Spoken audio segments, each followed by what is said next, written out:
এইভাবে পায়েস রান্না করে আপনি যাকেই খাওয়াবেন সে আপনার সারা জীবন মনে রাখবে, আপনার হাতের প্রশংসা করবে।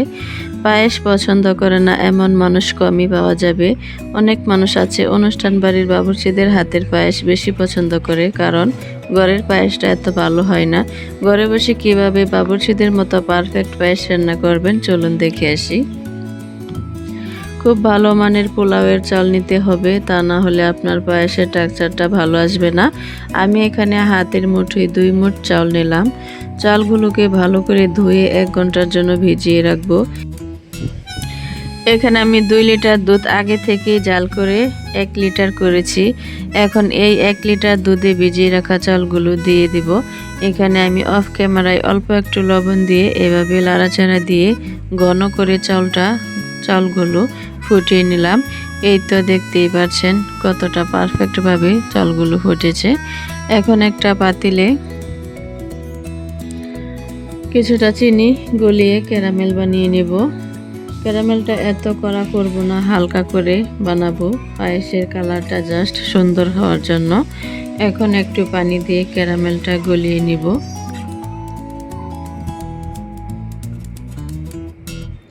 এখন চিনি দিয়ে দিব পরিমাণ মতো। আমার পায়েস যেহেতু অল্প সেই অনুযায়ী চিনিটা আমি দিলাম। আপনারা কেমন বেশি রান্না করলে একটু বেশি দেবেন, আপনাদের মুখের স্বাদ অনুযায়ী দেবেন। মিষ্টি জিনিসে অবশ্যই মিষ্টিটা বেশি দিলেই ভালো লাগে।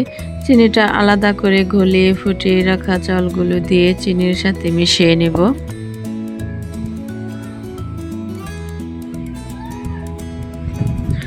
আপনারা চাইলে যে পাতিলে চাউলটা ফুটিয়েছেন এই পাতিলেই চিনি দিতে পারেন। আমার পাতিলের তলাটা একটু লেগে গিয়েছিল, এজন্য আমি আলাদা পাতিলে আবার করছি। তো সবগুলো চাউল আমি এইভাবে চিনির সাথে মিশিয়ে নেব। এখানে আমি কিছু এলাচ দারচিনি দিয়ে দিলাম মুখ ফাটিয়ে।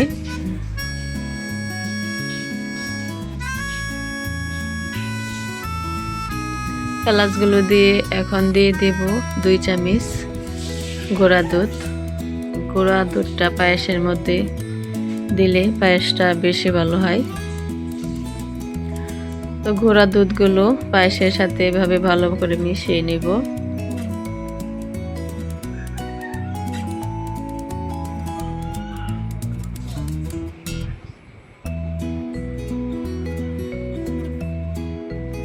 কালারটা কিন্তু চমৎকার হয়েছে, পায়েসের ঘনত্বটাও বাবুর্চিদের মতোই হয়েছে।